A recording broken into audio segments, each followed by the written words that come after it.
संगमनेर नगरपालिका निवडणुकीमध्ये राज्यामध्ये सर्वाधिक मतांनी निवडून आलेल्या मैथिली तांबे यांनी आज लगेच कामाला सुरुवात केलेली आहे आणि त्यांच्याबरोबर नगरसेवकांनी आज संगमनेरची स्वच्छतेला सुरुवात केलेली आहे. काय एवढे दिवस 4 वर्ष जवळपास झाले, इथे प्रशासनाचा राज होता, अस्वच्छ झालं होतं सगळं संगमनेर. हो, कारण कोणाचं लक्ष नव्हतं आणि थोडंसं दुर्लक्ष खूप जास्त झालं होतं, म्हणून स्वच्छता जरा खूपच कमी पडली होती. म्हणून आजपासून आमचे जे लोकनेते आहेत बाळासाहेब थोरात साहेब, त्यांच्या मार्गदर्शनाखाली त्यांनी काल आम्हाला आदेश दिला की पहिलं काम करायचं तर स्वच्छतेचं करायचं. म्हणून आम्ही आजपासून सकाळपासून सगळ्यांनी स्वच्छतेचं काम चालू केलेलं आहे. नक्कीच. आणखी काय नवं संकल्प आहे आता संगमनेरसाठी, काय विजन तुमचं असणार?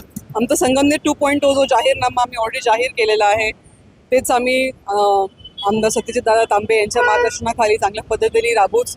आणि त्याच्यातलं ऑलरेडी आमचं एक काम, स्वच्छतेचं काम चालू झालेलं आहे. संगमनेर धूळमुक्त करायचं आणि कसे कसे नवीन टेक्नॉलॉजीज आम्हाला वापरता येईल याच्यामध्ये, त्याच्या पद्धतीने आम्ही काम चालू करतोय. स्वच्छता फक्त कचऱ्याचीच करायची का आणखी काही मुद्दे आहेत की गुन्हेगारी असेल, इथलं ड्रग्स प्रकरण समोर आलं होतं, अनेक मुद्दे आहेत, काय काय करायचंय तुम्हाला? बरेच गोष्टी आहेत जे स्वच्छ करायचे आहेत आणि हळूहळू तुम्हाला सर्वांना समजेलच आम्ही काय काय करणार आहोत. नक्कीच. आपण बघितलं तर मैथिली तांबेंनी आजच कामाला सुरुवात केलेली आहे, पदभार त्यांनी स्वीकारायचा आहे. मात्र त्यांच्या बरोबरच आज सगळे नगरसेवक असतील आणि मैथिली तांबेंनी, बाळासाहेब थोरातांनी स्वतः उतरले आणि बस स्टँडची स्वच्छतेला सुरुवात केली आहे. आम्हाला बरंच काही करायचं आहे असं ते म्हणतायत. त्यामुळं आता बघूयात पुढच्या 5 वर्षामध्ये मैथिली तांबे संगमनेरचा चेहरा मोहरा कसं बदलतात हे पाहणं महत्त्वाचं राहणार आहे.